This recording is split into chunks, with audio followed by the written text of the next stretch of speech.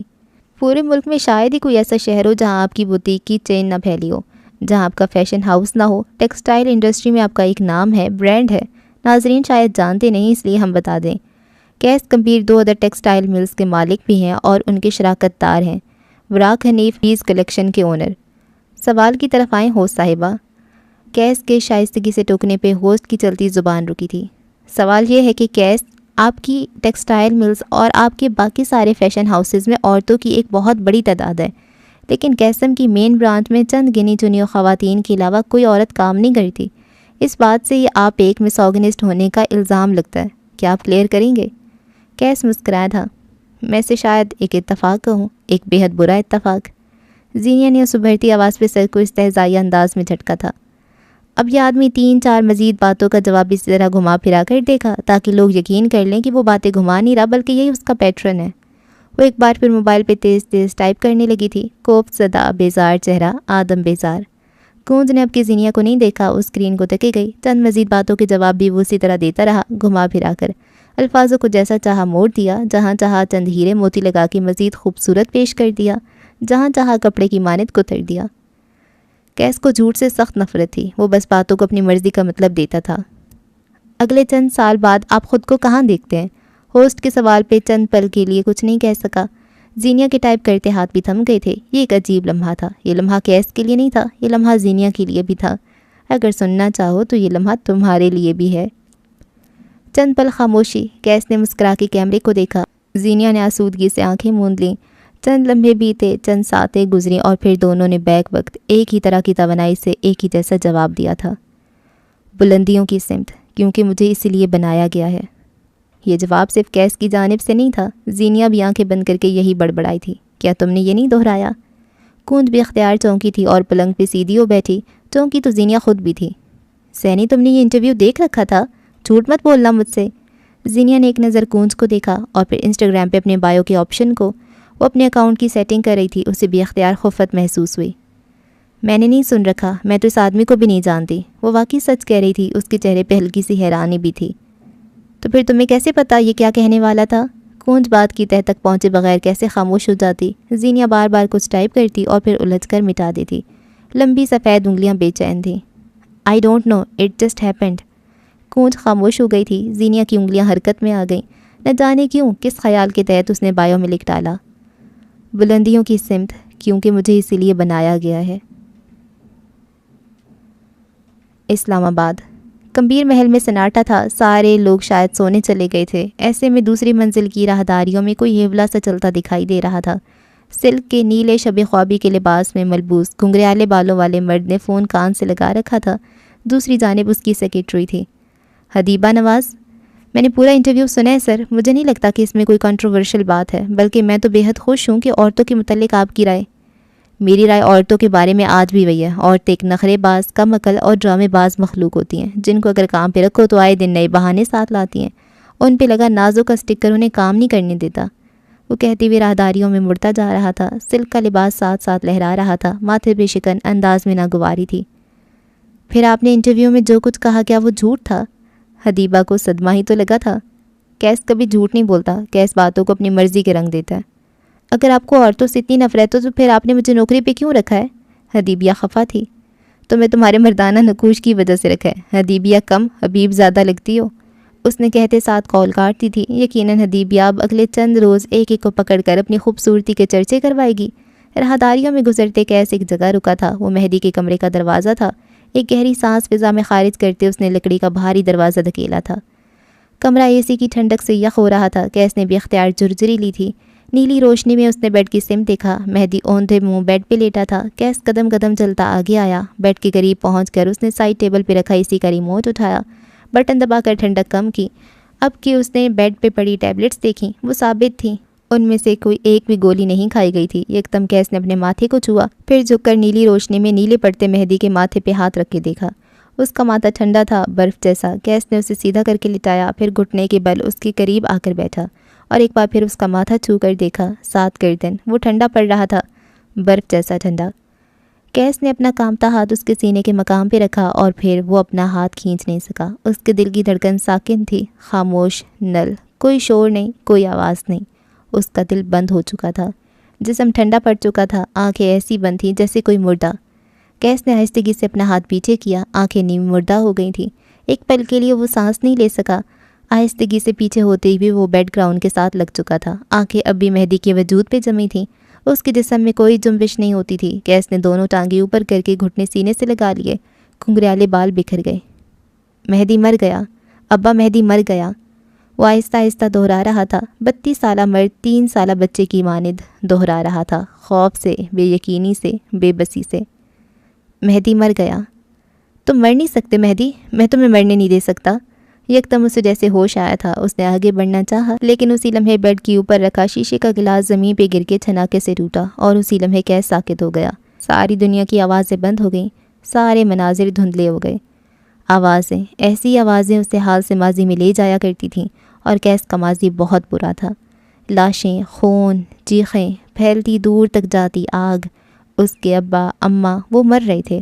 Case انہیں بچانا چاہتا تھا، لیکن وہ ساکن تھا، اس کا وجود جمود کا شکار تھا۔ کیس نے اپنے خاندان کے ایک اور فرد کو کھو دیا تھا۔ بلوچستان گوادر۔ سمندر کی نم ہواؤں نے سارے میں اپنی چھایا بچھا رکھی تھی۔ حاکم نواب کے گھر میں اس وقت زینیا کچن میں کھڑی چائے بنا رہی تھی۔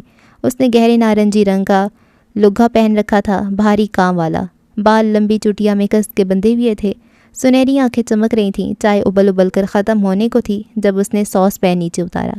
وہ دنیا جہان کے کھانے بنا سکتی تھی، لیکن چائے نہیں۔ وہ اتنی بری چائے بناتی تھی جسے پی کر خود ہی تھوک دے۔ یہ کونج کا ٹیلنٹ تھا، جس کی چائے ہر آنے جانے والے کو پسند تھی، لیکن بشر کی چائے کی دیوانگی اور اپنا کام کروانے کے لیے آج زینیا کو یہ کام بھی اپنے سر لینا پڑا۔ چائے بنا کر ٹرے میں رکھی، سر پہ دوپٹہ اچھے سے جمایا، اب وہ تیار تھی۔ پر اعتماد قدم اٹھاتی وہ بشر کے کمرے کی طرف جا رہی تھی۔ دروازے کے باہر رک کر اس نے دستک دی اور پھر جواب کا انتظار کیے بغیر اندر چلی آئی۔ یہ کمرہ کافی بڑا تھا۔ کمرے کے ایک کونے میں ڈبل بیڈ تھا اور اس کے سامنے والی دیوار کے ساتھ الماری رکھی تھی۔ ایک جانب لمبے بڑے بڑے اسپیکر رکھے تھے جو شاید کسی دور میں چلائے گئے ہوں۔ کمرے کے ایک کونے میں میز اور کرسی رکھی تھی جس پہ بیٹھ کر بشر اپنا کام کیا کرتا تھا۔ زینیا کو کمرے میں دیکھ اس نے کوئی سوال نہیں کیا تھا، وہ ایسا ہی تھا، شاذ و نادر ہی اپنی آواز سناتا۔ زینیا نے بیڈ کی سائڈ ٹیبل پہ چائے کا کپ رکھا اور خود بشر کے سامنے بیٹھ گئی۔ اس کے چہرے پہ کوئی خوف، پریشانی کچھ نہیں تھا۔ بشر اپنے لیپ ٹاپ پہ فلم دیکھتا رہا۔ زینیا خاموشی سے بیٹھی اس کا چہرہ تکتی رہی۔ کوئی اس آدمی کو بتائے کہ بولنے سے سیل ضائع نہیں ہوتے۔ ادا، مجھے ایک بات کرنی تھی۔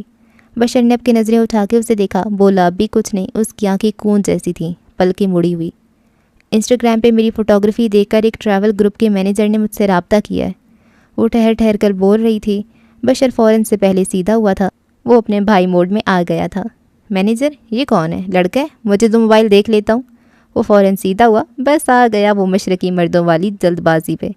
ادا پوری بات تو سن لو۔ لڑکی ہے مینیجر، بات ہوئی ہماری، ان کا گروپ 3 دن بعد گوادر آ رہا ہے، وہ چاہتے ہیں میں ان کے لیے فوٹوگرافی کروں، 40,000 دیں گے، تم ابا سے بات کر لو، بس 3 دن کا کام ہے۔ اور نہ بول دو فوراً، بلکہ یہاں دو اپنا موبائل، میں خود نہ بول رہا ہوں۔ بشر 2 ٹوک انداز میں بولا تھا، اس کا چہرہ بے حد سنجیدہ ہو گیا تھا۔ مجھے فرق نہیں پڑتا 40,000 دیں یا 40 لاکھ، لیکن ابھی میں اتنا بغیرت نہیں ہوا کہ تم غیر مردوں کی تصاویر کھینچو، ابا سے پہلے تو میں منع کر رہا ہوں۔ اس کا چہرہ سرخ ہوتا جا رہا تھا۔ کاش ہمارے مرد غیرت کا اصل مفہوم سمجھ لیں۔ تم میرے ساتھ چلنا ادا، بس ہر روز 2 گھنٹے کا کام ہوگا اور بس، مجھے پیسوں کی ضرورت ہے ادا، بات کو سمجھو۔ زینیا اب زور دے کر کہہ رہی تھی۔ زینیا، میں نہ کہہ چکا ہوں نا، سمجھ نہیں آ رہی؟ اب کہ بشر ذرا سختی سے بولا تھا۔ یہاں گونج ہوتی تو اس کی جان ہوا ہو جاتی، لیکن زینیا ڈھیٹ تھی، پتھر اپنی جگہ سے ہل سکتا تھا لیکن وہ نہیں، سو ڈٹی رہی۔ غضب خدا کا، اب تم میرے سامنے غیر مردوں کی تصویریں کھینچو گی اور میں بغیرتوں کی طرح کھڑا رہوں؟ پتہ نہیں کیسے کیسے لوفر لڑکے آ رہے ہوں گے۔ اس نے ہاتھ جھلایا، غصہ، سخت غصہ آ رہا تھا اسے۔ تمہیں مجھ پہ اعتبار ہے کہ نہیں؟ آج تو اپنا شہر ہے ادا، کل میں کسی اور شہر پڑھنے جاؤں گی، تم نے کہا تھا تم مجھے افسر بناؤ گے، تم تو ابھی سے منع کر رہے ہو۔ وہ روحان سی ہوئی۔ زینی، میں نے نہ بول دیا مطلب نہ ہو گیا، اب جاؤ یہاں سے، تنگ مت کرو۔ بشر نے گویا بات ختم کر دی ہو۔ چہرہ اب بھی سرخ تھا، زینیا کو انسٹاگرام کی اجازت دے کر ہی غلط کر دیا تھا۔ زینیا چند لمحے اسے دیکھتی رہی، اس کا ذہن ایک چلتی پھرتی مشین تھا۔ وہ اٹھی اور ایک اچٹتی سی نگاہ بشر پہ ڈالی۔ ابا تمہارا رشتہ طے کر رہے ہیں، بدلے میں کون وہاں جائے گا تم جانتے ہو۔ الفاظ سیسے کی مانے چبھے تھے بشر کو، وہ اپنی جگہ شل رہ گیا، لب ہلکے وا تھے۔ ایک وقت وہ تھا جب تم نے لالا رخ کے لیے سٹینڈ نہیں لیا، اور آج تم میرے لیے سٹینڈ نہیں لے رہے۔ تم سے محبت میں ناکام مرد نہیں ہوتا، تم ہر تعلق میں ناکام ہو۔ بشر کے دل پہ گویا کسی نے انگارے ڈال دیے ہوں، وہ تڑپ کر رہ گیا تھا۔ آنکھیں ضبط سے سرخ ہوئیں، ناکام ادھوری محبت نے ایک بار پھر سر اٹھایا تھا۔ دل زخم ہو گیا تھا، اس نے زور سے دانت بھینچ لیے تھے۔ جب جانا ہو بتا دینا، میں ساتھ آؤں گا۔ چوکھٹ پہ زینیاں تھم گئی تھی، لب تلخی سے مسکرائے تھے۔ ایسے تو پھر ایسے ہی صحیح، اس کے گھر کے مردوں کو اس کے دل کی پرواہ نہیں تھی تو وہ کیوں کرے؟ اس نے بھی وہیں وار کیا تھا جہاں سب سے زیادہ چبھن ہو، کسی کی ادھوری محبت۔ اگلے چند لمحات میں وہ چوکھٹ پار کر گئی تھی، اس کے پیچھے بشر نے خود سے ایک بار پھر وہی عہد دہرایا تھا۔ 1000 بار موقع آئے گا تو میں 1000 بار اس کے لیے سٹینڈ نہیں لوں گا۔ اگر میں اس کے لیے کھڑا ہو جاتا تو وہ ڈھہ جاتی۔ اس نے آنکھیں بند کر لیں۔ شاید اسے ڈھیر سارا رونا تھا، شاید ضبط کرنا تھا، وہ کہاں کچھ بتاتا تھا۔ اسلام آباد۔ بیڈ کے ساتھ جڑ کے بیٹھا کیس تہی دامن تھا۔ وہ اب تک شوق تھا، اب تک ماضی میں تھا۔ آگ کے بھڑکتے گولے، لاشیں، خون، اس کا خاندان، سب آنکھوں کے سامنے گھوم رہا تھا۔ گھٹنے سینے سے لگائے بیٹھا وہ الگ دنیا میں تھا۔ اسی لمحے مہدی کے وجود میں جنبش ہوئی تھی۔ اس نے کسل مندی سے کروٹ بدلی تھی۔ کیس اب بھی اپنے حواسوں میں نہیں تھا، وہ حال میں نہیں تھا۔ ماضی، وہ ظالم ماضی کے گرداب میں چکر کاٹ رہا تھا۔ آگ، خون، لاشوں سے بھرا ماضی۔ مہدی نے ہلکی سی آنکھیں کھولیں۔ اس نے کیس کو اپنے سامنے بیٹھے دیکھا۔ مندی آنکھیں لیے وہ صورتحال سمجھنا چاہ رہا تھا۔ کیس اس وقت اس کے کمرے میں اس کے بیڈ پہ بیٹھا تھا، کیوں؟ اس کا دماغ اب بھی پوری طرح بیدار نہیں ہوا تھا۔ آگ، خون، لاشوں کے ماضی میں کبھی آگ سبقت لے جاتی، کبھی لاشوں کی تعداد۔ وہ بس آنکھیں پھاڑے بیٹھا تھا، ہر حرکت سے آری، بے جان، بے سانس۔ عقل اور میموری ہر انسان کے لیے نعمت نہیں ہوتی، کچھ کے لیے عذاب بھی ہوتی ہے۔ یقین نہ آئے تو کیس کو دیکھو، وہ جسے آج بھی اپنے خاندان کی موت ایک فلم کی مانند یاد تھی، 1000 دفعہ دیکھی ہوئی فلم کی مانند۔ کیس تم ٹھیک ہو؟ کیا ہوا ہے کیس؟ مہدی اب کے اٹھ بیٹھا تھا۔ وہ کیس کا کندھا ہلاتے ہوئے اس سے سوال کر رہا تھا۔ ماضی سچ دکھاتا آئینہ چھناکے سے ٹوٹا تھا۔ کیس نے بھی اختیار جھرجھری لی تھی، اسے حال میں واپس لایا جا چکا تھا۔ اس کے چہرے پہ ڈھیر ساری وحشت تھی، وہ شوق تھا۔ کیس ادھر دیکھو، کیا ہوا ہے کیس؟ بھائی مجھے بتاؤ، میرے بھائی ادھر دیکھو۔ وہ پھٹی پھٹی آنکھوں سے مہدی کو دیکھ رہا تھا، اس کے چہرے پہ دہشت تھی، وہ ڈرا ہوا سہما ہوا تھا۔ تم مر گئے تھے، میں نے تمہیں دیکھا تھا، تم سانس نہیں لے رہے تھے، وہ بمشکل بول پا رہا تھا، یوں جیسے مہدی کو زندہ دیکھ کر بھی یقین نہ آیا ہو، یوں جیسے اسے سمجھنے میں دقت ہو رہی ہو۔ مہدی اسے ترہم سے دیکھ رہا تھا، دل کا گلٹ مزید گہرا ہونے لگا تھا۔ وہی تو تھا کیس کی اس حالت کا ذمہ دار۔ میں زندہ ہوں کیس، بالکل ٹھیک تمہارے سامنے ہوں، ادھر دیکھو، مجھے دیکھو، ہاتھ لگا کر دیکھو۔ کیس پیچھے ہونے لگا، نفی میں سر ہلاتے ہوئے۔ میں نے محسوس کیا تھا گرین وانڈ، تمہارا دل بند تھا، خاموش۔ اب کہ مہدی نے گہری سانس بھری، ایک کوفت صدا، بیزار سانس، وہ معاملہ سمجھ گیا تھا۔ اس نے کیس کا ایک ہاتھ پکڑ کر اپنے دل کے مقام پہ رکھا۔ کوئی شور نہیں، ساکن، خاموش، کوئی آواز نہیں۔ کیس نے اپنا ہاتھ کھینچنا چاہا، جس سے مہدی نے ناکام بناتی ہوئی اب اس کا ہاتھ اپنے سینے پہ بائیں جانب رکھا۔ دھڑکن زور و شور سے چل رہی تھی، دھک دھک کی آواز کیس کو اپنے ہاتھ پہ محسوس ہوئی، اور اب اس نے بھی گرا کر آنکھیں میچ لی تھیں، کندھے ڈھیلے پڑ گئے تھے۔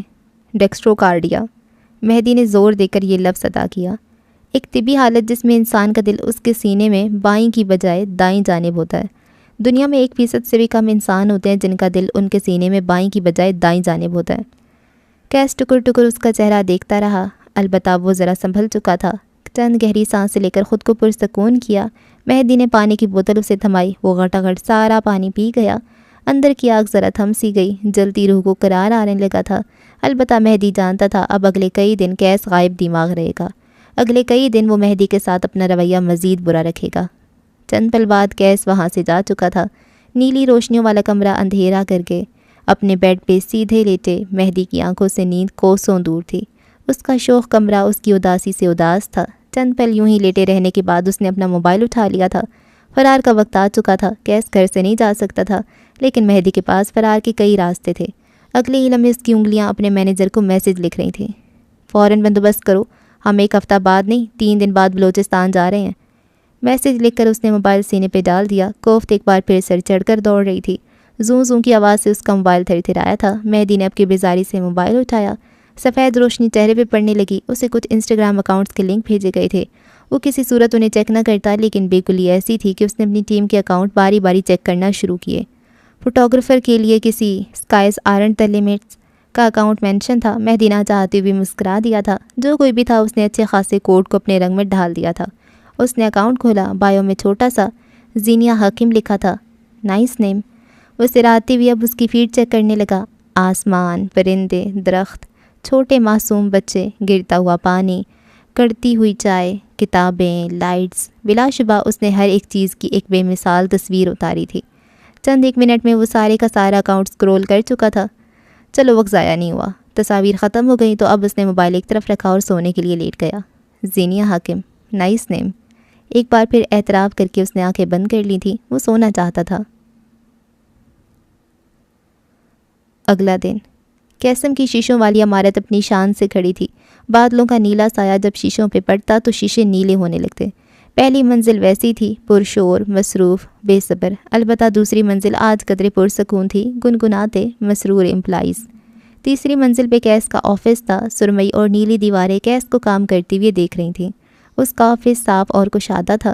نیلی دیواریں جن پہ مختلف پینٹنگز ٹنگی تھیں، ایک جانب کتابوں کا ریک۔ کیس کی دائیں طرف والی دیوار پہ گلاس وال تھا۔ یہاں سے سارا شہر نظر آتا تھا۔ یہ کیس کا پسندیدہ اسپاٹ تھا۔ وہ سفید ڈریس شرٹ میں ملبوس تھا، کوٹ سٹینڈ پہ لٹکا رکھا تھا، گھنگریالے بال ماتھے پہ گر رہے تھے۔ گندمی رنگت شیشوں سے آتی دھوپ کی وجہ سے دمک رہی تھی۔ اس کے ہاتھ میں پینسل تھی۔ سامنے ڈھیر سارے پنے جس پہ اس نے شاید کوئی خاکہ بنایا تھا، لیکن پسند نہیں آیا۔ ایسے کچھ کاغذات زمین کی نظر ہوئے پڑے تھے۔ ڈسٹرب لفظ اس کی اس حالت کے لیے چھوٹا تھا۔ دفتن دروازے پہ دستک ہوئی۔ صاف ستھری رنگت اور لیڈیز 2 پیس میں ملبوس حدیبیہ اندر آئی۔ اس نے بال جوڑے میں باندھ رکھے تھے، کس کے باندھا گیا جوڑا، پیروں میں سیاہ ہیلز تھیں، چہرہ پرسکون سا تھا۔ وہ اچھی دکھتی تھی۔ براق سر آئے ہیں باس، آپ سے ملنا چاہتے ہیں۔ کم از کم انسان ایسے مشینے انداز میں نہیں بولتے ہوں گے۔ اگر وہ اندر آیا تو تم فائرڈ ہو۔ کیس نے سر نہیں اٹھایا۔ اگر آپ مجھے فائر کر دیں گے تو میری زندگی کے آدھے کام ختم ہو جائیں گے، پلیز یہ نیک کام ضرور کیجیے گا۔ وہ بول کر بادب سی ہٹ گئی۔ قیسم میں آپ کیس سے کچھ بھی کہہ سکتے ہیں، کیس، باس، بڑی، جو آپ کا دل چاہے، لیکن اگر قیسم میں آپ نے کیس کی مرضی کا کام نہیں کیا تو پھر جو کیس کا دل چاہے۔ مرحبا حبیبی۔ ایک چہکتی خوشگوار آواز پہ کیس نے کوفت سے آنکھیں بند کر لی تھیں، لیکن نوارد کو جیسے فرق ہی نہ پڑتا ہو۔ مسکراتے ہوئے اس نے قدم اندر رکھا۔ بغیر جرابوں کے سفید سنیکر، دھاری دھار سلیکس۔ اب نظر اٹھا کے دیکھو تو اس نے سفید گول گلے والی شرٹ کے اوپر دھاری دھار کوٹ پہن رکھا تھا۔ وہ مناسب قد کاٹ کا آدمی تھا۔ رنگت سانولی تھی، گہری سانولی، بال سیاہ سیدھے۔ اس کی آنکھیں عربی تھیں، وہ آدھا عرب تھا۔ اس کی ماں عرب تھی اور باپ پاکستانی۔ تم سے ملے صدیاں بیت گئی تھیں، سو میں نے سوچا ملاقات کا سدباب کیا جائے۔ اس کے لہجے میں عربی عنصر آتا تھا، شاید اس نے زندگی کا زیادہ حصہ ماں کے ساتھ گزارا تھا۔ کیس نے گہری سانس خارج کی، پینسل کو ٹیبل پہ رکھا اور آنکھیں براق کے چہرے پہ گاڑ دیں۔ روسی کہاوت ہے، ملاقات کی 2 ہی شرطیں ہوتی ہیں، خون ملتا ہو یا پھر خیالات۔ کیا پتہ ہمارا خون ملتا ہو؟ براق جان بوجھ کے پراسرار ہوا تھا۔ کیس مسکرا کے میز پہ آگے کو ہوا۔ میرے خاندان میں تمہیں پیدا کرنے جیسی غلطی کوئی نہیں کر سکتا، یقین ہے مجھے۔ براق نے اس کی بات کا برا نہیں منایا۔ وہ میز کے پار دوسری کرسی پہ آ کر بیٹھا، چہرہ ہتھیلی پہ گرایا۔ اگر تم مجھ سے ایسی دل دکھانے والی باتیں کرو گے تو میرا دل زخمی ہو جائے گا، اور پھر میری 10 گرل فرینڈز مل کر میری چارہ جوئی نہیں کر سکیں گی۔ وہ آدھا عرب تھا، آدھا پاکستانی تھا، لیکن لڑکیوں کے معاملے میں وہ پورا انگریز تھا۔ چند دن قبل تک تو تمہاری 11 گرل فرینڈز تھیں۔ کیس کاغذ سمیٹتے ہوئے بولا تھا۔ براق نے کندھے جھٹکے۔ ایک سے بریک اپ ہو گیا۔ اس نے میرے وسل بلوور والے ہیش ٹیگ کو جوائن نہیں کیا۔ تبھی اسی لمحے مجھے الہام ہو گیا، جو عورت آپ کا ہیش ٹیگ آگے نہیں بڑھا سکتی وہ آپ کے ساتھ آگے کیسے بڑھے گی؟ بریک اپ کی یہ وجہ خاصی فالتو اور بیکار ہے تمہاری طرح۔ کیس اب لیپ ٹاپ کو اپنے سامنے کر چکا تھا، صاف اشارہ تھا کہ وہ مصروف ہے۔ یہ فالتو اور بیکار نہیں بلکہ ڈیجیٹل اور یونیک وجہ ہے، بالکل میری طرح۔ صبح صبح کیسا میں اپنے منحوس قدم رکھنے کی وجہ بتاؤ براق حنیف۔ کیس نے ناگواری سے ٹوکا تھا۔ لیپ ٹاپ کی اسکرین پہ چند تصاویر ابھر رہی تھیں، مہدی کے یونان کی سیاحت کی تصاویر۔ جانے وہ کیا ڈھونڈ رہا تھا۔ چند دن قبل تم نے مجھ سے ایک فیور لی تھی، یقیناً تمہارا جوڑ میرے احسان میں ڈوبا ہوگا۔ کندھے اس بوجھ سے تھک رہے ہوں گے، سو میں تمہاری کندھوں سے بوجھ کم کرنے آیا ہوں۔ کتنا خیال ہے نا مجھے لوگوں کا۔ اس کا بس نہیں چلتا تھا کہ اپنی تعریف کرتے کرتے یہیں دم توڑ دے۔ کام بولو۔ کیس تصاویر کو دیکھتے ہوئے بول رہا تھا۔ مہدی کے آس پاس بس اس کے دوست تھے، اس کی ٹیم تھی اور چند سیاح۔ کہیں بھی کچھ بھی قابل غور نہیں لگ رہا تھا۔ تمہاری امپلائی ماریہ ظفر، وہ BQ پروجیکٹ میں ہمارے ساتھ کام کرے گی۔ BQ پروجیکٹ کیس اور براق کے درمیان طے پایا تھا، جس میں کیسم اور 20 کلیکشن کے ڈیزائنرز مل کر کام کرنے والے تھے۔ یہ اس سال عید الفطر کا تحفہ تھا۔ کیس کی انگلیاں لیپ ٹاپ پہ تھم گئی تھیں. اس نے چہرہ اٹھا کر براق کو دیکھا جو اپنی بڑی بڑی آنکھوں سے اسے دیکھ رہا تھا. ماریا تو تمہاری اس 11ویں گرل فرینڈ کی کزن ہے نا؟ یعنی تمہاری اس گرل فرینڈ کو تم نے نہیں بلکہ اس نے تمہیں چھوڑا ہے اور اب تم ٹاکسک ایکس بنتے ہوئے اسے بدلہ لینا چاہتے ہو. کیس اس کا پورا پلان ڈی کوڈ کر رہا تھا اور براق کو ذرا برابر حیرت نہیں ہوئی تھی. تم ماریا کے ساتھ تعلقات بڑھاؤ گے, اسے جاب آفر کرو گے, مراعات دو گے, صرف اور صرف اس لیے کہ تمہاری ایکس اسے دیکھ دیکھ کر کڑتی رہے. براق, لعنت ہو تم پہ. براق نے سر کو خم دیا تھا گویا لعنت وصول کی ہو. جتنی تیزی سے تمہارا دماغ چلتا ہے میرا دل چاہتا ہے کمبیر محل میں گھس کے رات کے سناٹے میں تمہارا دماغ چرا لوں. کیس نے استہزائیہ نظروں سے اسے دیکھا. افسوس کہ تم ایسا نہیں کر سکتے, کمبیر محل میں کتوں کا داخلہ ممنوع ہے. اب بس براق اٹھ کھڑا ہوا تھا. کیس کو مسکراتی نظروں سے دیکھا. آج کے دن کے لیے اتنا ڈوز کافی ہے, تمہارے لیے بھی اور میرے لیے بھی. اگلی بار مل کر مزید خون چلائیں گے انشاءاللہ. اس نے 2 انگلیاں ماتھے تک لے جا کر سلام کیا اور پلٹ گیا. دروازے کے ہینڈل پہ اس کا ہاتھ رکا تھا, آنکھوں میں چمک ابھری, وہ بازو سینے پہ لپیٹے مڑا تھا. تمہیں کبھی محبت نہیں ہوئی لوسیفر؟ لوسیفر عیسائیت میں جہنم کے سب سے بڑے شیطان کو کہا جاتا ہے. براق کا لہجہ سنجیدہ تھا. کیس ٹھٹکا تھا. آنکھوں میں حیرت لیے اس نے اس آدھے عرب کو دیکھا. اونچائیوں تک جانے کے لیے تمہارے پیروں کو بیڑیوں سے آزاد ہونا چاہیے. محبت 4 انچ موٹی لوہے کی زنجیر ہے. تمہیں لگتا ہے میں خود کو قید کرواؤں گا؟ براق مسکرایا تھا گردن جھکا کر. آسمان کی بلندیوں تک جانے کے لیے ایک زینہ ہوتا ہے اور محبت اس زینے پہ لگا دیمک. تمہیں لگتا ہے میں ایک دیمک زدہ سیڑھی چڑھوں گا؟ براق کی آنکھوں میں ایک پل عجیب سا تاثر تھا. وہ کیس کو بولتے ہوئے سنے گیا. مرد یا تو کامیاب ہو سکتا ہے یا پھر محبت کر سکتا ہے.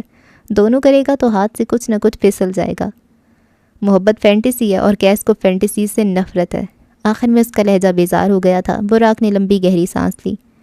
اگر تم نے محبت کی ہوتی تو تم جانتے ہو کہ مرد کا کسی عورت کے پاس بار بار جانا اور اچھے برے طریقے اپنا کر اسے حاصل کرنا ٹاکسٹی نہیں, محبت ہے. بول کر وہ دروازہ کھول کر باہر نکل گیا تھا. کیس نے استہزاء سے سر جھٹکا. محبت مائی فٹ. نیلی دیواروں نے اس کے ساتھ سر جھٹکا تھا. بلوچستان. یہ گورنمنٹ گرلز کالج کا منظر تھا. آدھی چھٹی کا وقت تھا. گراؤنڈ میں بچھی گھاس پہ لڑکیاں ٹولیاں بنائے بیٹھی تھیں. کوئی کتاب میں سر دیے ہوئی تھی, کوئی محفل لگا رہی تھی, کوئی ہاتھ میں کھانے پینے کے سامان لیے بیٹھی تھی. ایک ایسی ہی ٹولی میں کونج بھی بیٹھی تھی, ہاتھ میں لیس کا پیکٹ تھامے اور ایک ہاتھ میں اپنا پریکٹیکل لیے. اس کے ساتھ 3 لڑکیاں بیٹھی تھیں, اس کی بچپن کی دوستیں. کونج. اپنے نام کی پکار پہ اس نے سر اٹھا کر دیکھا. فریحہ اور فرحین اس کے سامنے کھڑی تھی. یہ دونوں آپس میں کزنز تھیں, کالج کی سب سے امیر اور ماڈرن لڑکیاں. انہوں نے کونج کو پکارا. او خدایا, انہوں نے کونج کو پکارا. اس کا دل حلق میں آ گیا تھا جب فریحہ نے اسے ایک بار پھر پکارا. کونج, کیا تم آج ہمارے ساتھ وقت گزارو گی؟ اصل میں ہم اس ماحول کے عادی نہیں ہیں, اگر تمہیں برا نہ لگے پلیز. وہ شستہ انگریزی میں بات کر رہی تھیں. بلوچستان کا تعلیمی معیار اتنا اونچا نہیں کہ بچوں کو فر انگریزی بولنی آتی ہو, لیکن پرائیویٹ اسکول کے بچے یا پھر اکیڈمی جا کر انگریزی کی کلاس لینے والے بچے بہت اچھی انگریزی بول لیتے ہیں, وہ بھی بے حد روانی سے. کونج نے ایک نظر اپنی دوستوں کو دیکھا. انہوں نے کسی قسم کا رد عمل نہیں دیا. ظاہر ہے وہ اتنی گری پڑی نہیں تھی کہ اسے روکتی. اپنی دوستوں کے درمیان سے یوں اٹھ کر جانا اسے برا لگا تھا, لیکن وہ ایک سادہ نہ نہیں کہہ سکتی تھی. وہ کہہ ہی نہیں سکتی تھی. کم از کم یہ کہنے کے لیے اسے نئی زندگی چاہیے تھی. دھڑکتے دل کو بامشکل سنبھالتے اس نے اپنے سامنے کھڑی لڑکیوں کو دیکھا. ہاں ٹھیک ہے, میں تمہارے ساتھ چل سکتی ہوں. وہ بھی انگریزی میں بولتی ہوئی اٹھی تھی. وہ زینیہ حاکم سے ٹیوشن لیتی تھی, اس لڑکی سے جسے آئے دن نت نئی زبانیں سیکھنے کا شوق تھا. بھلا اسے انگریزی بولنے میں کیا دقت ہوگی؟ فریحہ اور فرحین اسے کینٹین لے آئی تھیں. پلاسٹک کی کرسیاں اور بینچ رکھ کر بیٹھی ہوئی لڑکیاں, اور بھاگ بھاگ کر چاٹ سموسہ لاتا عدیل بھائی. وہ کالج میں ہی چاٹ اور سموسے بناتا تھا. 30-35 برس کا مسیح نوجوان. ایسی ایک میز اور کرسیوں پہ وہ تینوں بھی آ کر بیٹھی تھیں. کونج کو بے اختیار اپنا آپ چھوٹا لگنے لگا تھا. فریحہ جب ہاتھ ہلا ہلا کر بات کرتی تھی تو اس کے سفید خوبصورت ہاتھ دیکھ کر کونج کا جی چاہتا تھا کہ اپنے ہاتھوں کو کہیں چھپا دے. سرخ نیل پالش والی اس کی لمبی سفید انگلیاں, ان کے بڑے ہوئے ناخن. وہ کسی ٹی وی کی اداکارہ جیسی تھی, ٹپ ٹاپ مینٹینڈ. جب فرحین اپنے سرخ انار جیسے گالوں پہ ہاتھ رکھتی تھی تو کونج خواہ مخواہ یہاں وہاں دیکھنے لگتی تھی. اس کے پھٹے ہوئے خشک گالوں سے شرمندہ کر رہے تھے. کاش وہ زمین میں گڑ جاتی, کاش وہ کچھ دیر قبل ان کو بس ایک نام بول دیتی. اچھا کونج, تمہارا نام بہت یونیک ہے, اس کا بھلا کیا مطلب ہوا؟ آخر یہ انگریزی کے علاوہ کیوں بات نہیں کرتی تھی؟ فریحہ کی بات سن کر اسے کوفت ہوئی. کونج نے گہری سانس بھری. چلو آخر کار اس کے پاس کچھ تو یونیک تھا. میرا نام ایک پرندے کے نام پہ رکھا گیا ہے. یہ پرندہ سائبیریا ہوتا ہے, یخ موسم کی وجہ سے پاکستان آتا ہے. اس کا قیام بلوچستان ہوتا ہے. محبت اور وفا کا پرندہ. کیا وہ کالا بھی ہوتا ہے؟ اس لیے پوچھ رہی ہوں کیونکہ تمہارا رنگ تھوڑا بلیک سا ہے نا؟ فریحہ نے اب کی بار اردو میں پوچھا تھا۔ کونز کو لگا تھا اس نے کچھ غلط سن لیا ہو، اس کے کان سن ہو گئے تھے، وہ پلک تک نہ جھپک سکی۔ کیا یہ اتنا ذاتی حملہ اتنا براہ راست اسی پہ کیا گیا تھا؟ آس پاس بیٹھی ساری لڑکیوں نے مڑ مڑ کر دیکھا تھا۔ فریحہ کی آواز نہ جانے کیوں بلند ہوئی تھی۔ کونز جیسے اب تک شاکڈ ہو، اسے یقین ہی نہ آ رہا تھا کہ بھری محفل میں اسے اس کے رنگ کا تانا دیا گیا ہے۔ آنکھیں بھرنے لگی تھیں۔ اس نے کچھ کہنا چاہا لیکن الفاظ حلق میں پھنس گئے۔ ذرا فاصلے پہ ایک میز کے گرد بیٹھی لڑکی سخت تیش سے یہ سارا معاملہ دیکھ رہی تھی۔ اس کا قد چھوٹا تھا، نقوش مناسب۔ واپس کونز کی طرف آؤ تو وہ اب تک شل سی تھی۔ وہ بے حد خوبصورت پرندہ ہوتا ہے، اس نے بھری بھری آنکھوں سے اٹک اٹک کر بلاخر جواب دیا۔ کئی لڑکیوں نے اسے ترہم سے دیکھا تھا، کئی نے آنکھوں ہی آنکھوں میں کسی بیوٹی کریم کا مشورہ دے ڈالا۔ اب کونز کی آنکھیں جلنے لگی تھیں۔ فریحہ اور فرحین کی آنکھوں میں صاف استہزاء تھا۔ او اچھا، لیکن پھر تو یہ نام تمہارے ساتھ میچ نہیں کیا۔ وہ خوبصورت اور تمہارا رنگ تھوڑا۔ فرحین کی بات کسی نے بیچ میں اچک لی تھی۔ اب بس اس سے برداشت نہیں ہوا تھا۔ فریحہ تم نے کہا تھا وہ سرخ سکارف تم نے لاہور سے لیا ہے نا؟ کوئی تھی چھوٹے قد مناسب نقوش والی لڑکی جو بازو سینے پہ باندھے معصومیت سے فریحہ کو دیکھ رہی تھی۔ میں نے کہا تھا، کیا مطلب میں نے وہیں سے لیا ہے؟ فریحہ نے اپنی بات پہ زور دیا۔ پستہ قد لڑکی نے سر ہلایا اور اپنے بیگ کو کندھے سے اتار کر اپنا موبائل باہر نکالا۔ چند انگلیاں دبا کر اس نے ایک تصویر کھولی۔ کسی چھوٹے سے تھیلے کی تصویر تھی جہاں سرخ سکارف کا ڈھیر سجا تھا۔ ساری لڑکیاں اب انہیں دیکھ رہی تھیں۔ کون سا سموسہ، کون سی چاٹ، سب کچھ بھول گیا تھا۔ کل لنڈے بازار گئی تھی میں، ایسے ڈھیر سارے سکارف تھے سیم ٹو سیم۔ ویسے یار اب تم بھی کیا کرتی ہو، بات اتنی بڑی بڑی اور تمہارا سٹائل تو لنڈے جیسا ہے۔ ایسی 4 اور سکارف لائی ہوں، 50 کے ایک، جس کو چاہیے پیسے ساتھ لائے۔ اب سے ہم بھی فریحہ اور فرحین جیسی ڈریسنگ کریں گے۔ وہ بولنے پہ آئی تو بولتی چلی گئی۔ آ جاؤ کونج، ایک تمہارے لیے بھی ہے۔ اس نے کونز کو دیکھا، ایک جتاتی نگاہ مجمع اور ان 2 رئی سادیوں پہ ڈالی اور آگے بڑھ گئی۔ فریحہ اور فرحین تو اب تک اسی شوق میں تھیں کہ ان کے ساتھ ہوا کیا ہے۔ انہوں نے تو کونز کو اپنی بےزتی کا بدلہ لینے کے لیے بلایا تھا۔ آخر یہ لڑکی کون تھی؟ کونز اٹھ کھڑی ہوئی تھی۔ وہ اس پستہ قد لڑکی کے پیچھے نہیں گئی، اسے نہیں جانا تھا۔ وہ کس حق سے جاتی؟ نہ وہ دوست تھی نہ دشمن، وہ دونوں بس ایک دوسرے کو غیر مشروط فیورز دینے کی عادی تھیں۔ پستہ قد لڑکی وہی دینے آئی تھی۔ کرسی سے اٹھتے وقت کونز کے قدم لڑکھڑائے تھے لیکن وہ رکی نہیں۔ ہاں اسے اپنے رنگ کی وجہ سے سب کی محسوس ہوئی تھی لیکن کسی نے آج تک محسوس نہیں کروائی تھی۔ ہاں اس کا رنگ سانولا تھا، اس کی جلد کھردری تھی، لیکن کیا وہ یہ ڈیزرو کرتی تھی کہ یوں بیچ محفل میں اسے ذلیل کیا جائے؟ وہ تیز تیز قدم اٹھاتی وہاں سے جا رہی تھی۔ اس کا رخ باتھ روم کی جانب تھا۔ ہر مڈل کلاس لڑکی کی طرح اسے بھی وہیں جا کر رونا تھا، ڈھیر سارے آنسو بہانے تھے۔ شام کے سائے حاکم نواب کے گھر پھیلے تو روشنیوں نے اپنا دم گھونٹ لیا۔ زینیہ اپنے کمرے میں بیٹھی تھی، پلنگ سے ٹیک لگائے، پیر اوپر کیے، شہد رنگ بال سختی سے جوڑے میں باندھ رکھے تھے، یوں کہ ماتھے کی نسیں تک کھینچی ہوئی نظر آتی تھیں۔ اس کا کیمرہ گود میں پڑا تھا، وہ لینس ہاتھ میں لیے اسے صاف کر رہی تھی، مصروف سی، بے پرواہ سی۔ اسی لمحے کونج حاکم بھی کمرے میں داخل ہوئی، ڈھیلے ڈھالے قمیض شلوار میں ملبوس، سیاہ بالوں کو چوٹی میں گوندھے ننگے پیر چلتی وہ بیڈ پہ آ کر بیٹھی۔ زینیہ نے ناگواری سے اسے دیکھا۔ گندے پیر، تو تم اماں سے جوڑا لینے گئی تھی، کیا ہوا نہیں ملا؟ زینیہ مصروف سے پوچھ رہی تھی۔ کونج نے گہری سانس لی اور خود کو بیڈ پہ گرا دیا۔ بڑے بے آبرو ہو کر ان کے کوچے سے ہم نکلے، اس نے آہ بھری، پھر ایک ملامتی نظر زینیہ کو دیکھا، گویا اس پہ افسوس کر رہی ہو۔ جب میرے جیسی عظیم شاعرہ کوئی شعر سناتی ہے تو بدلے میں داد و تحسین دی جاتی ہے، تمہارے منہ میں زنگ تو نہیں لگا ہوا؟ زینیہ نے لینس پہ پھونک مار کر اسے اپنی آنکھوں کے سامنے کیا۔ صاف شفاف، پرفیکٹ۔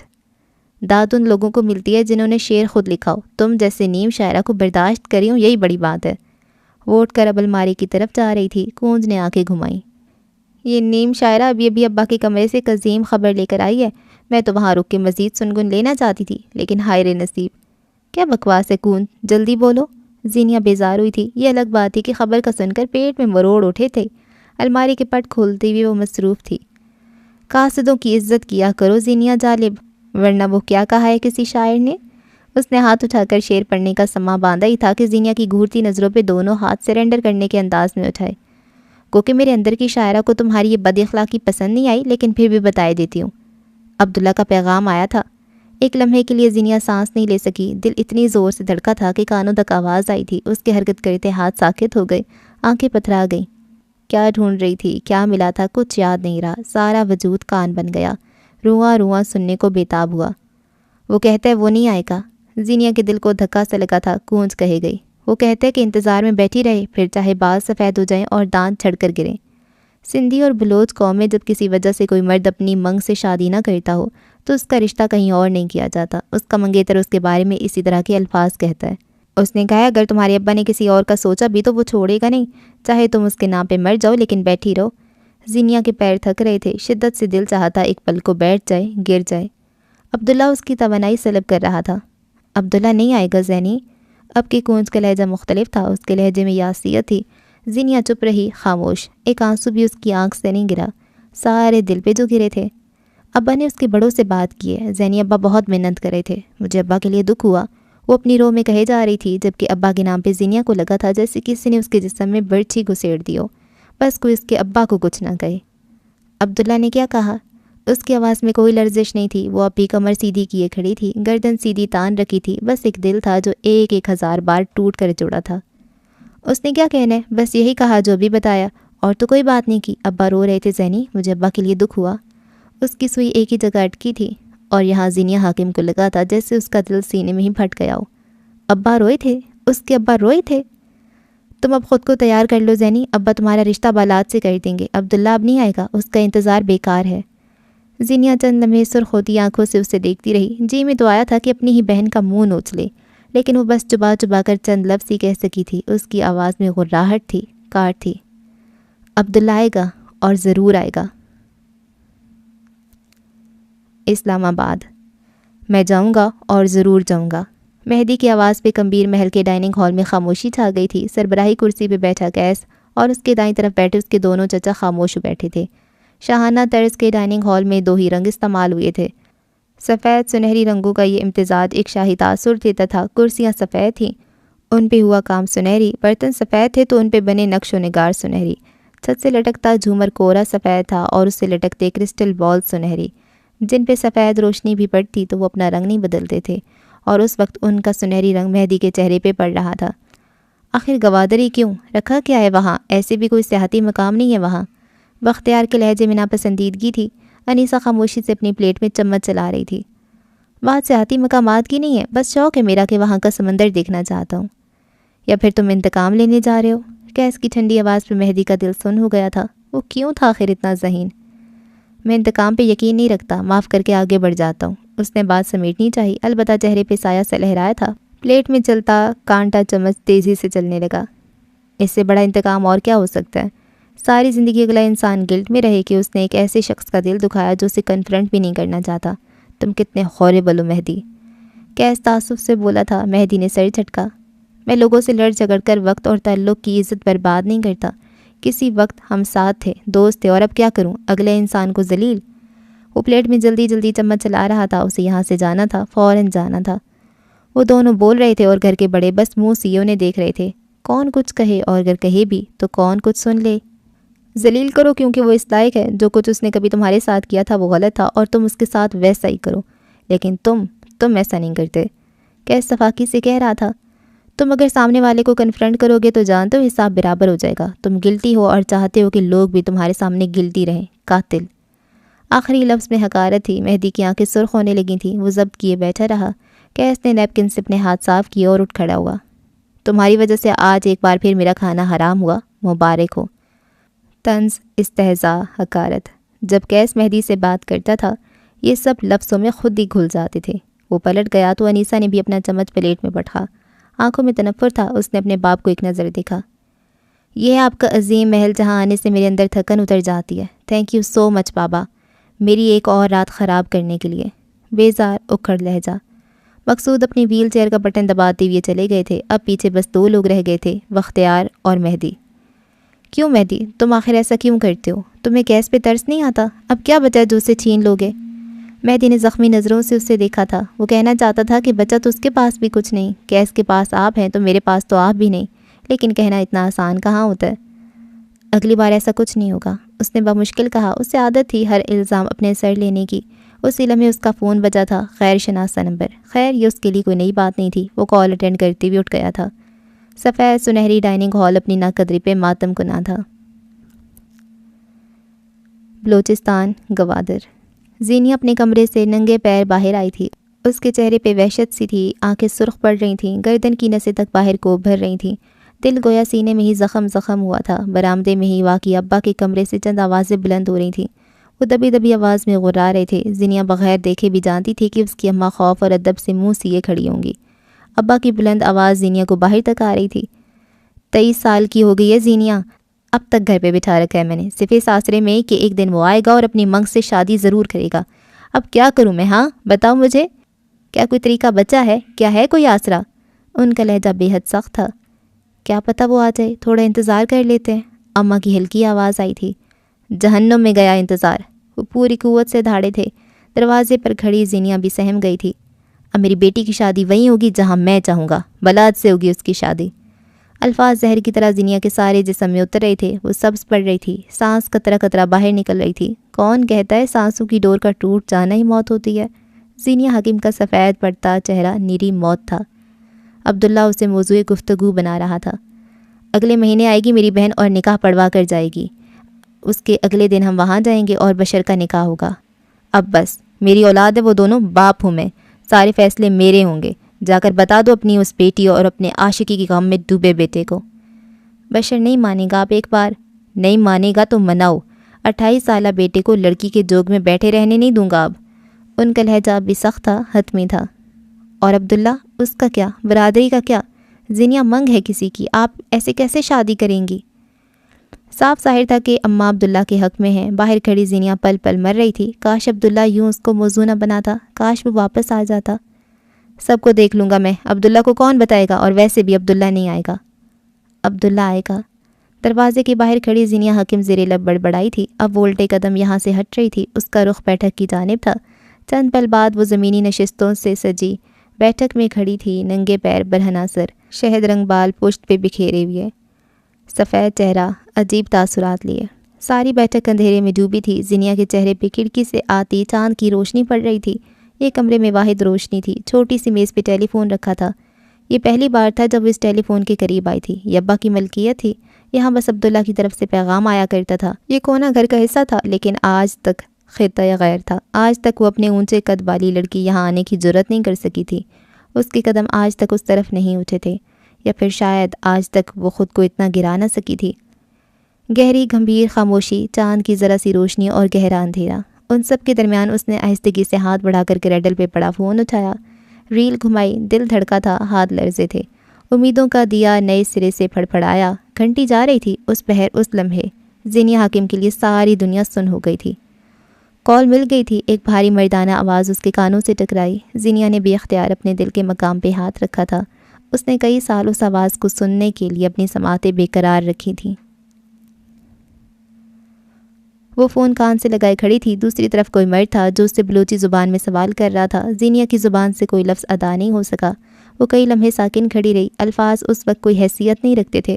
اسے سمجھ میں نہیں آیا اس پہر، اس لمحے کون سا معتبر لفظ کہے۔ یہ گفتگو ایک عرصے سے ٹالی گئی تھی، نہ جانے مزید کتنا عرصہ ٹالی جائے گی۔ یہ گفتگو روح کو چاشنی بخشے گی یا حلق میں زہر انڈیلے گی؟ کافی دیر بعد بڑی دقت اور مشکل سے چند الفاظ اس کی زبان سے پھسلے تھے۔ عبداللہ۔ یہ محض نام نہیں تھا، یہ ایک پکار تھی جس میں صدیوں کی پیاس تھی۔ عبداللہ۔ اس نے آنکھیں بند کر کے ایک بار پھر پکارا۔ کئی لمحے، کئی ساعتیں وہ بس اس لمحے کو محسوس کیے گئی۔ وہ اس احساس کو جذب کرنا چاہتی تھی کہ زینیا حکیم عبداللہ سے مخاطب ہے۔ کئی سالوں سے تمہارے انتظار کی ہے۔ اس کی آواز میں لرزش تھی۔ دوسری جانب مرد نے کچھ کہنا چاہا۔ شش، کچھ مت بولنا، آج بس سنو عبداللہ، وہ بھاری ہوتے گلے کے ساتھ کہہ رہی تھی۔ یہ گفتگو اس کی روح تھکا رہی تھی، اس کے قدم لرز رہے تھے۔ جب سے ہوش سنبھالا تمہارا نام اپنے نام کے ساتھ سنا، اتنی عادت ہو گئی کہ اب چھوٹ نہیں رہی۔ اس کے لہجے میں روانی آ رہی تھی، چاند کی روشنی میں اس کی سنہری آنکھیں چمک رہی تھیں۔ وہ فون ہاتھ میں پکڑے کھڑی تھی، دوسری جانب خاموشی تھی۔ میرا قد خاندان کی ساری لڑکیوں سے اونچا ہے، لیکن اماں کہتی ہیں جب عبداللہ میرے ساتھ ٹھہرے گا تو وہ زیادہ اونچا لگے گا۔ میں نے تمہارے ساتھ کھڑے ہونے کا انتظار کیا عبداللہ۔ اس کی آواز میں نمی گھل رہی تھی، دل بھاری ہو رہا تھا، ہاتھ لرز رہے تھے۔ دوسری طرف موجود مرد خاموش تھا۔ میں بہت خوبصورت ہوں، سب کہتے ہیں، لیکن سب کہتے ہیں عبداللہ مجھ سے زیادہ خوبصورت ہے۔ میں نے تمہارے ساتھ کھڑے ہو کر خود کو دیکھنے کا انتظار کیا ہے۔ میں نے انتظار کیا کہ تم خود اعتراف کرو گے کہ تمہاری عورت زیادہ خوبصورت ہے۔ ایک بار پھر سامنے سے کچھ کہا جانے لگا جب زینیا نے درشتی سے اسے ٹوکا۔ چپ رہو، کہا نا، اتنے سال میں نے سنا ہے، اب تم سنو گے۔ میں تمہارے نام کے ساتھ یوز ٹو ہو گئی ہوں، میرا نام آئے گا تو عبداللہ ساتھ ضرور آئے گا، یہ یقین رکھا ہے۔ تم میرا کمفرٹ بن گئے ہو، میں تمہارے بغیر کسی کا سوچوں تو ایسا لگتا ہے جیسے کوئی غیر ضروری شے دائرے میں آ گئی ہو۔ وہ رکی تھی ایک پل کے لیے، آنکھیں بھر بھر رہی تھیں۔ میں نے تمہارے ساتھ وفاداری نبھائی ہے اتنے سال، اب تمہیں چاہیے کہ تم میرا مان رکھو۔ چند پل کے لیے دونوں طرف خاموشی چھا گئی، چاند کی گرتی ہوئی روشنی، گھروں کا سکوت ان دونوں کے بولنے کا منتظر رہا، اور پھر اس کے لبوں سے بےحد آزردگی سے چند الفاظ نکلے تھے۔ آ جاؤ عبداللہ، اس نے گویا اپنی انا پہ پیر رکھ کے کہا تھا۔ مجھے تمہارا انتظار ہے۔ اب کی بار دوسری طرف بھی خاموشی چھا گئی تھی، چاند کی روشنی میں نہائی کھڑی لڑکی اس کے بولنے کی منتظر رہی۔ تمہاری آواز بہت خوبصورت ہے، وہ بڑے مزے سے بولا تھا۔ زینیا خاموش رہی۔ تم کون ہو؟ مرد نے سوال کیا تھا۔ جسے تم اپنے نام پہ بٹھا کر گئے ہو اور جس نے تمہارے نام کے ساتھ وفاداری کی ہے۔ اس کا لہجہ، اس کا اعتماد، وہ کسی بھی مرد کو اپنا بسمل کر سکتی تھی۔ چند پل دوبارہ خاموشی چھا گئی، شاید وہ مرد زینیا کے الفاظ جذب نہیں کر پا رہا تھا۔ میں نے سنا تھا خاندان کی لڑکیاں بہت حیا والی ہوتی ہیں، بلا ضرورت مردوں سے بات نہیں کرتی، اس نے چوٹ لگائی تھی۔ میں نے سنا تھا خاندان کے مرد بہت غیرت والے ہوتے ہیں، اپنے نام سے جڑی لڑکی کا نام کسی اور کے ساتھ نہیں سن سکتے۔ کہا سنا سچ کہاں ہوتا ہے عبداللہ؟ اس نے استہزاء سے سر جھٹکا تھا۔ اسے یہ نام لینا بہت پسند تھا، نہ جانے کیوں مانوسیت سی محسوس ہوتی تھی۔ دوسری جانب ایک بار پھر خاموشی، شاید وہ ٹھہر ٹھہر کر بات کرتا تھا۔ کیا تم نے واقعی میرا انتظار کیا ہے؟ وہ نہ جانے کیا سننا چاہتا تھا۔ نہیں، اس نے یک لفظی جواب دیا۔ میں نے کبھی تمہارا انتظار نہیں کیا، میں نے تمہارے آنے کا یقین رکھا ہے۔ تمہیں آنا چاہیے عبداللہ۔ آخر میں وہ جانے کیا جتا رہی تھی۔ چاند کی روشنی ٹھہر ٹھہر کر اسے دیکھ رہی تھی۔ وہ خاموش ہوتی تو اندھیرے کو بے چینی ہونے لگتی۔ میں کیوں آؤں؟ کیا تمہیں مجھ سے محبت ہے؟ مجھے تم سے ضد ہے، وہ ترکی بترکی بولی۔ اگر تم کہتی تمہیں مجھ سے محبت ہے تو شاید مجھے زیادہ مزہ آتا۔ وہ جیسے مایوس ہوا تھا۔ زینیا نے آنکھیں بند کر لیں، آنسو اس کی آنکھوں سے نکلنا چاہتے تھے۔ فون کی دوسری طرف موجود انسان اس کے بس میں تھا کہ ان آنسوؤں کو خوشی کے آنسوؤں میں بدلے۔ آ جاؤ عبداللہ، اس نے انا پہ پیر رکھے ایک بار پھر پکارا تھا۔ میرے انتظار میں بیٹھ کر بوڑھی ہو جاؤ تب بھی نہیں آؤں گا۔ اب کہ وہ آنسوؤں پہ بند نہیں باندھ سکی، گرم گرم مایا اس کی گالوں پہ بہہ گیا۔ لوگ کہتے تھے وہ نہیں آئے گا، وہ جواب دے دیتی تھی۔ اب تو وہ خود جواب دے رہا تھا، لوگوں سے کیا کہے؟ بال سفید ہو جائیں، دانت جھڑ کر گریں تب بھی نہیں آؤں گا۔ آہستگی، بے حد آہستگی سے وہ نیچے بیٹھتی چلی گئی۔ کمر تھک کر ٹوٹ چکی تھی، ہمت ختم، حوصلہ زائل، اعصاب کمزور۔ اب مزید وہ کھڑے نہیں ہو سکتی تھی۔ عبداللہ، صرف عبداللہ اسے توڑ دیتا تھا، عبداللہ اسے رلا رہا تھا۔ تمہیں مجھ سے ضد ہے تو اسی ضد میں جل کر مرو، عبداللہ تمہارے لیے کبھی نہیں آئے گا۔ وہ رو رہی تھی، بری طرح رو رہی تھی۔ عبداللہ اسے اسی طرح رلاتا تھا، صرف وہی اس کی باتیں، اس کا انتظار ہی رلاتا تھا۔ زینیا نے فون کو ہاتھ میں اونچا پکڑ کر ہوا میں بلند کیا اور ایک ہاتھ منہ پہ رکھ کر ہچکیوں سے رونے لگی۔ گھٹی گھٹی سسکیاں فون کے اس پار اس مرد کو سنائی دے رہی تھیں۔ نہ جانے کیوں اسے تسکین نہ ملی۔ کافی دیر تک وہ اسی طرح خاموشی سے آنسو بہاتی رہی، کافی دیر تک وہ بچوں کی طرح بلک بلک کر روتی رہی۔ کئی لمحوں بعد اس نے اپنی نم آنکھیں رگڑ کر صاف کی تھیں۔ چند پل بعد اس نے ٹیلی فون ایک بار پھر کان پہ رکھا، آنکھیں سرخ تھیں، متورم سوجی ہوئیں۔ میں نے اپنی انا پہ پیر رکھ کر تمہیں بلایا تھا۔ اب کہ اس کی آواز میں نہ دکھ تھا نہ لرزش، بس آنکھیں سرخ تھیں، روئی روئی سی۔ میں نے ساری زندگی تم سے وفاداری نبھائی، تمہارا نام سنا، اپنا سمجھا۔ وہ بول رہی تھی اور فون کے دوسرے پار کوئی بڑی ہی دل جمعی سے اسے سن رہا تھا۔ تمہیں نہیں دیکھا تو کسی کو نہیں دیکھا، تمہیں نہیں سنا تو کسی کو نہیں سنا، لیکن تم نے مجھے عرش سے اٹھا کر فرش پہ پھینکا ہے۔ اب مجھے ضد کے ساتھ تم سے نفرت بھی ہے۔ خدا کی قسم عبداللہ، میں تمہیں مر کر بھی کبھی معاف نہیں کروں گی۔ تم اتنی مضبوط ہو نہیں جتنی بنتی ہو، صفاق، ظالم تبصرہ۔ میں ذرا بھی مضبوط نہیں ہوں، میں ڈھیٹ ہوں عبداللہ۔ میں ان لڑکیوں میں سے نہیں ہوں جو ایک مرد کے آسرے پہ بیٹھے بیٹھے خود کو تباہ کر لیں گی۔ مجھ پہ سب سے زیادہ حق میرا ہے۔ میں اب کبھی تمہارا انتظار نہیں کروں گی، اب آؤ گے تب بھی میں تمہارے لیے نہیں ہوں گی۔ وہ اسے جتا چکی تھی۔ تمہاری آواز بہت خوبصورت ہے، تم بس۔ مزید کچھ بھی سنے بغیر زینیا نے کال کاٹ دی تھی۔ دل یکدم خالی ہو گیا تھا، روح پہ گہرے زخم لگے تھے۔ عبداللہ نہیں آئے گا، اس نے خود سے دہرایا اور اٹھ کھڑی ہوئی۔ آنکھیں سرخ تھیں، جسم نقاہت زدہ، دل ٹوٹ کر کرچی ہوا تھا، لیکن اب وہ نارمل تھی، اسے نارمل رہنا تھا۔ اسے کمرے میں جا کر اپنی بہن کا سامنا جو کرنا تھا، اپنا زوم وہ توڑ نہیں سکتی تھی۔ عبداللہ اب نہیں آئے گا، وہ خود سے دہراتی ہوئی باہر جا رہی تھی۔ اجلی چاندنی خالی بیٹھک یاسیت سے اسے جاتے دیکھتی رہی۔ کاش وہ اتنی مضبوط ہوتی جتنی نظر آتی تھی۔ اپنے کمرے کی طرف جاتے ہوئے اس کا ٹوٹا دل، نم آنکھیں اور لرزتا لہجہ بس ایک ہی سطر دہرا رہے تھے، عبداللہ نہیں آئے گا۔ اسلام آباد۔ یہ چند دن بعد کا ذکر ہے۔ مہدی کمبیر کا نیلی روشنی والا کمرہ بکھرا ہوا تھا۔ بیڈ کے اوپر 2 بیگ کھلے پڑے تھے، دونوں سرمئی تھے۔ 2 ملازم اس کی کلازٹ سے کپڑے، جوتے، سامان لا کر رکھ رہے تھے۔ وہ بیڈ پہ بیٹھا تھا، ہر دوسری چیز کو سرخ جھنڈی دکھاتا ہوا۔ اسے کوئی چیز اپنے مطلب کی لگی نہیں رہی تھی۔ اوور سائزڈ سیاہ گول گلے والی شرٹ کے نیچے بھورا سلیکس پہن رکھا تھا۔ بال بے ترتیب تھے، سبز آنکھیں اس وقت بیزار معلوم ہوتی تھیں۔ وہ 1 ہفتے سے گھر پہ تھا اور اب اس کی بس ہو چکی تھی۔ گھر اسے یوں ہی بیزار کیا کرتے تھے۔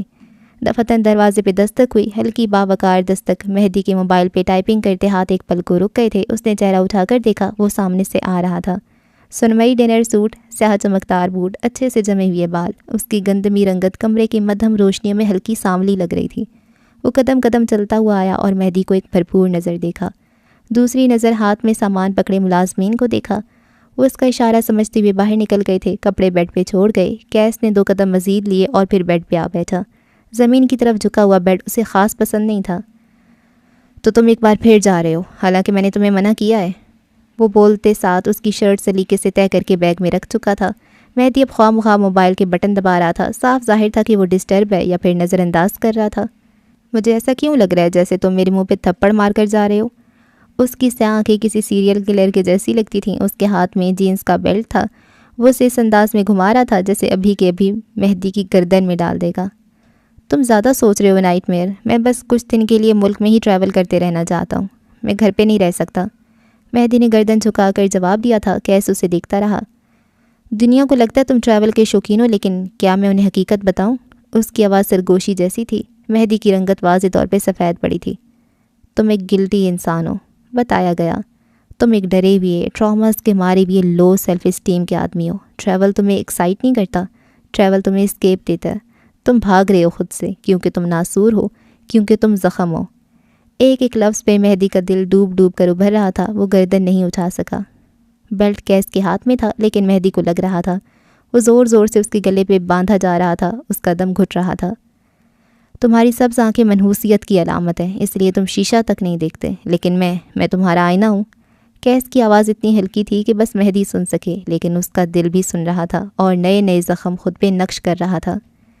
میں نے اس رات تمہیں تمہاری منگیتر سے بات کرتے ہوئے دیکھا تھا، اب کی بار یہ کاری بار تھا۔ مہدی نے ایک جھٹکے سے گردن اٹھائی تھی، ششتر ہی تو وہ رہ گیا تھا۔ گردن کا پھندا اتنی زور سے کسا گیا تھا کہ مہدی کو اپنی گردن ٹوٹتی محسوس ہوئی۔ میں نے سن لیا تھا، تم نے اسے جو کہا وہ جھوٹ تھا، تمہارا اصل کچھ اور ہے، تمہارے دل میں کچھ اور ہے۔ کیسے ایک پل کے لیے بھی گویا خاموش نہیں ہونا چاہتا تھا۔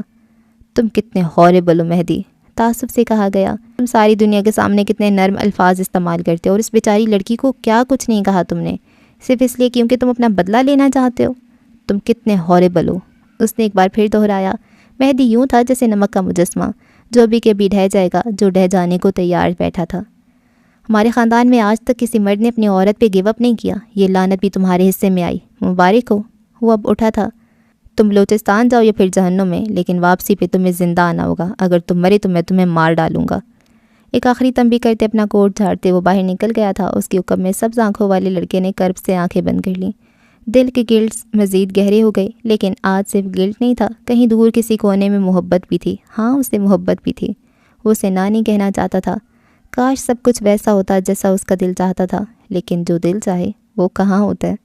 اس نے خود کو پلنگ پہ پھینک سا دیا، آنکھیں جل رہی تھیں، دل دکھ رہا تھا۔ یہ گھر، اس گھر میں وہ بسمل تھا، یہ گھر اس کا زخم تھا۔ اسے یہاں سے جانا تھا، فوراً جانا تھا، کوئی اسے یہاں سے آزاد کروائے۔ ایک دن بعد، بلوچستان، گوادر۔ آج صبح ہی سے حاکم نواب کے گھر میں افراتفری کا عالم تھا۔ گونج بھاگ بھاگ کر اپنے کالج کی تیاری کرتی نظر آ رہی تھی۔ زینی اپنا سامان سنبھالے تیار تھی، بس ابھی بشر آئے گا اور ابھی وہ دونوں شہر کے لیے نکل جائیں گے۔ حاکم اس وقت اپنے کمرے میں آئینے کے سامنے کھڑے تیار ہو رہے تھے۔ سفید کاٹن کی بے شکن سوٹ میں ملبوس، بالوں کو اچھے سے جمائے، وہ اپنے اوپر خوشبو چھڑک رہے تھے۔ زندگی کی اتار چڑھاؤ بھی ان کی خود سے محبت کو کم نہیں کر پائے تھے۔ اسی لمحے ان کے کمرے کے دروازے پہ ہلکی دستک ہوئی۔ سیاہ رنگ کے لوگھے میں ملبوس سینیا حاکم دروازے پہ کھڑی تھی۔ بال پھر سے جوڑے میں باندھ رکھے تھے سختی سے، پیروں میں کولا پوری چپل، وہ گاؤں کی کسی الہڑ دوشیزہ جیسی لگتی تھی، لیکن اس کی آنکھوں کی سنجیدگی اسے بیک وقت سخت بھی بناتی تھی۔ ابا استری خراب ہو گئی ہے، اس نے ہاتھ میں پکڑی استری بلند کی۔ وہ اور ابا مشین بڈیز تھے، گھر کی جو مشین خراب ہوتی وہ دونوں مل کر جوڑ لیتے تھے۔ مشینیں، زینیا کو مشینوں سے عشق تھا، جو مشین ملی کھول لی، جڑی تو جڑ گئی، نہ جڑی تو پھر دنیا کا کوئی مستری اسے جوڑ نہیں سکتا تھا۔ تم لوگوں کو یہ وقت ملتا ہے استری کا؟ اب میں دکان جاؤں یا بیٹھ کے استریاں ٹھیک کروں؟ وہ بگڑ کر بولے تھے۔ زینیا خاموش کھڑی رہی۔ ابا نے ایک بیزار نگاہ اس پہ ڈالی اور پھر پلنگ پہ آ کر بیٹھے۔ جاؤ سامان لے آؤ، تم لوگوں کو میرا سکون برداشت کہاں ہے؟ اب ان کی استری ٹھیک کروں میں؟ ہاتھ سے گھڑی اتارتے وہ بڑبڑائے تھے۔ زینیا اپنے کمرے میں گئی اور کچھ ہی دیر میں سارے اوزار لے کر پلٹ آئی تھی۔ ابا کے سامنے سامان رکھ کر وہ جانے لگی تھی۔ اب تم کہاں چلی؟ کام کون کرے گا میرے ساتھ؟ زینیا نے سادگی سے انہیں دیکھا۔ میں تو پپو کے گھر جا رہی ہوں، بشر کے ساتھ، آپ کہتے ہیں تو نہیں جاتی؟ ابا کے اوپر گویا ٹھنڈی برف پڑ گئی تھی، دل میں جیسے ٹھنڈی پھوار پڑی ہو۔ اصل میں ابا، پپو نے کہا تھا کہ آج دوپہر تک ان کے گھر رہیں ہم، دادا لوگ اسی طرف آ رہے ہیں، آپ کہیں تو؟ ارے نہیں، جاؤ جاؤ تم دونوں، وہ یکدم خوشی سے بولے تھے۔ تمہارے دادا وہاں ہیں، ضرور جاؤ۔ یا اللہ، شکر ہے میرے بچوں کو عقل آئی، ابا سے اچھے سے ملنا، اپنے سارے چچاؤں سے بھی۔ اور جی ابا، اس نے ادب سے کہا۔ اگر گونج ہوتی تو صاف کہتی، نہ آپ کے ابا کو پہچانتی ہوں، نہ بھائیوں کو، اور نہ ان سے رشتہ داری گانٹنے کا شوق ہے۔ وہ گونج تھی، ابا کا دل دکھا کر اپنا دل بھی دکھا دیتی تھی۔ یہ زینیا تھی، اس کے دل پہ چاہے قیامت ٹوٹے، بس ابا ٹھیک رہیں۔ چند مزید ہدایات کے بعد وہ باہر نکل آئی تھی۔ دروازے پہ کھڑا بشر اس کا انتظار کر رہا تھا۔ اسے دیکھتے ہوئے وہ چھوٹی گاڑی میں آ بیٹھا۔ زینیا نے اب لمبی چوڑی چادر پہن رکھی تھی، کندھے پہ بیگ تھا جس میں اس کا سامان تھا۔ وہ گاڑی کی پچھلی سیٹ پہ آ بیٹھے۔ گاڑی تھوڑی دور گئی تھی جب بشر نے اسے مخاطب کر لیا۔ اگر ابا دکان چلے گئے اور ان کو پتہ چل گیا کہ میں دکان پہ نہیں ہوں تو جانتی ہو کیا ہوگا؟ عام لہجے میں سوال کیا گیا۔ اب جب تک استری ٹھیک نہیں ہوتی ابا اپنی جگہ سے ہلیں گے بھی نہیں۔ 2-3 گھنٹے تو کہیں نہیں گئے۔ اس کے بعد ابا کا پسندیدہ کھانا مغز بن رہا ہے، چند گھنٹے ابا کو بھول جاؤ۔ اور اگر ابا نے مشین بنا لی تو پھر کیا ہوگا؟ زینیا مسکرائی تھی، اس کی سنہری آنکھیں چمک رہی تھیں، چہرہ تمتما رہا تھا۔ زینیا کی کھولی ہوئی مشین کو زینیا خود بھی نہیں جوڑ سکتی۔ اس کی بات پہ بشر مسکرایا تھا، زینیا بھی مسکرا رہی تھی۔ وہ آج واقعی خوش تھی۔ بشر نے ہاتھ بڑھا کر میوزک سسٹم آن کر دیا۔ اب گاڑی میں جگجیت سنگھ کے گانے بج رہے تھے۔ منزل قریب تھی، سفر حسین تھا۔